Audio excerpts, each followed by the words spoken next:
In a recent video, I actually recorded a video in my pajamas, and today the same thing almost happened to me again. I tend to not really learn from my mistakes, but anyway, today I realized in time, and I'm wearing something that's a bit more contrasty relative to the background, so I think we're good to go. But anyway, generally speaking, when we refer to lens upgrades, then we refer to the new lens being better in at least one way than the lens you had before. So it might have a brighter maximum aperture, it might have softer bokeh, it might have less chromatic aberrations, it might be sharper, it might have faster autofocusing, whatever. But it's an upgrade in one way, shape or form, making it better than the lens you had before.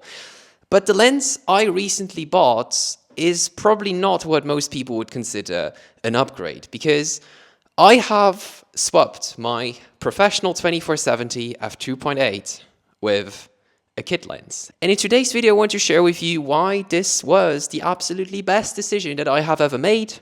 And at the end of the video, I will tell you what exactly is actually special about this specific kit lens right here. So I would say, without further ado, let's get into it. And the first substantial reason why I upgraded to a kit lens is because my 24-70 f2.8 was simply too big and heavy.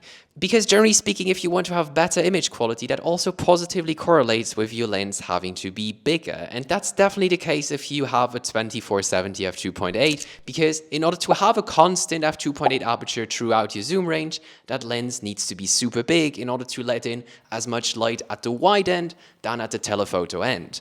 And since this lens right here is a variable aperture lens, it's actually much smaller, because instead of making the lens bigger to let in the same amount of light, it's just sacrificing light at the telephoto end of the lens, meaning that it dims down from f2.8 gradually to f4.8. And the benefit is quite obvious, which is that I can literally carry this all day long without having my arms tired, without being discouraged to go out in the first place. And just having such a small compact lens is actually truly amazing. And the best part is that this lens starts at f2.8 at the wide end. So if I really want to have an f2.8 for low light performance, for instance, then I can still get it on this kit lens. And that actually brings me to the second reason why I have ditched my 24-70 f2.8, because I realized that for the style of photography I do, I never really shot at f2.8 in the first place, because during the day I usually stop down to somewhere between f3.2 and f5.6 to get more depth of field and better control over the way I allocate different elements in the frame without having to rely on background blur. At night, while f2.8 can definitely handle low light very decently, it's still not my ideal choice. That's partially because I shoot on APS-C, which tends to be noisier in low light, so in those situations I would rather go for a faster prime, something like f2 or f1.4, just simply to get cleaner photos. In other words, I tend to live on either side of f2.8. I use faster primes at night and stop down during the day, which makes f2.8 a bit of an awkward middle ground that I just do not use that much.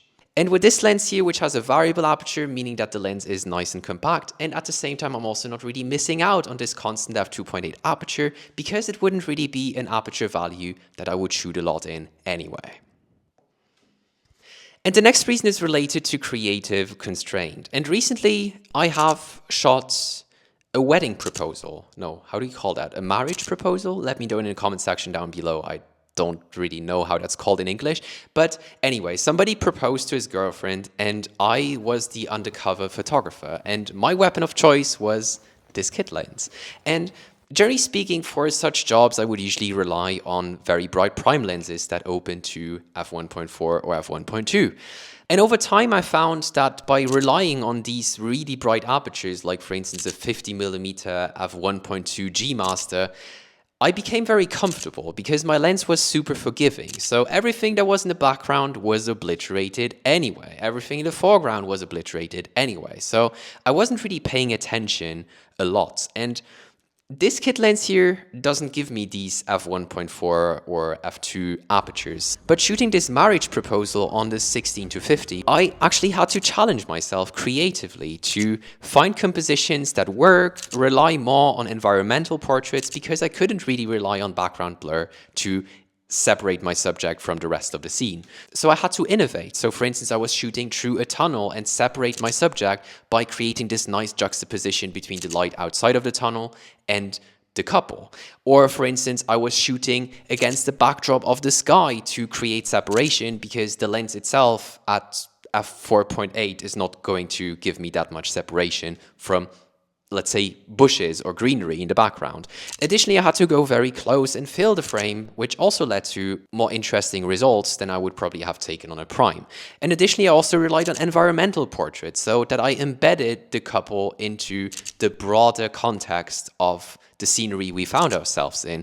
And that's something I would probably have been less likely to do on a prime lens because I would have hidden myself behind that f1.4 aperture. So in other words, this lens really forced me to creatively innovate and to do something different from just blurring out the background that doesn't really require a lot of skills. I actually had to allocate different elements in the scene for them to be harmonious and rely on this lens's strength, which are arguably that you have this versatile zoom range from very wide to short telephoto. So I actually used what I had to my advantage while trying to overcome the limitations of my gear, which in my opinion over time just makes me a better photographer. So creative constraint is another key reason why I chose this lens over the 24-70 f2.8.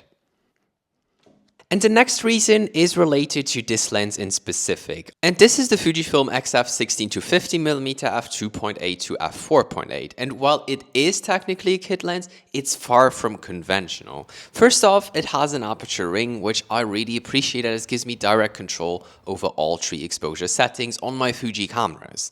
Additionally, it's fully weather sealed, something its predecessor, the 18-55 for instance, lacked. And I think it just makes the entire lens so much more versatile. And I found that in my experience, the best photos are often taken in the worst conditions. Talking about that older 18-55, this new lens has an internal zoom, meaning that it does not extend when you zoom in or out. And that means that the lens does not get front heavy. The lens also keeps about the form factor of my f1.4 primes, and it's making zooming more discreet, helping me for, let's say, more candid photography. Additionally, image quality is excellent. I often shoot this thing wide open throughout the range, and image quality is just great. And finally, the autofocus is powered by linear motors, which makes autofocusing speeds basically instantaneous. And any missed focus at this point are typically due to camera algorithms and definitely not due to this lens. So is this lens perfect or equivalent to a 24-70 f2.8? No, absolutely not. But it's also not meant to be equivalent than this lens. A 24-70 f2.8 is called the bed and butter. A 24-70 f2.8 is called the bed and butter. A 24-70 f2.8 is called the bed and butter lens because of its versatility, because of its reasonably bright f2.8 aperture. But as in my case, I never really shoot at these apertures anyway, because I would either go for something wider on a prime or something stop down, which I could also just simply achieve on this lens. And when you couple this with the fact that this is such a compact, neat little travel lens that has basically all the features of a more professional lens except for the variable aperture from f2.8 to f4.8, this was arguably the best purchasing decision I have made in the past few months. And I was actually just looking at what videos of mine I should recommend to you for this video topic, and I actually stumbled across this one person, who is not the first person, by the way, who said that I have an Irish accent, which is very interesting because I have been in Ireland for 3 days in my life. And I have a very international accent. It's because I have studied in the Netherlands. I'm originally from Luxembourg, and I have been taught at school how to speak British English. So that explains why I have an accent that's just all over the place, but I nevertheless find it quite interesting to hear that apparently it sounds Irish. But anyway, if you're interested to see what lenses I generally couple this 16-50 with, then I highly recommend you check out this video up here, and I hopefully see you in next week's video. Bye.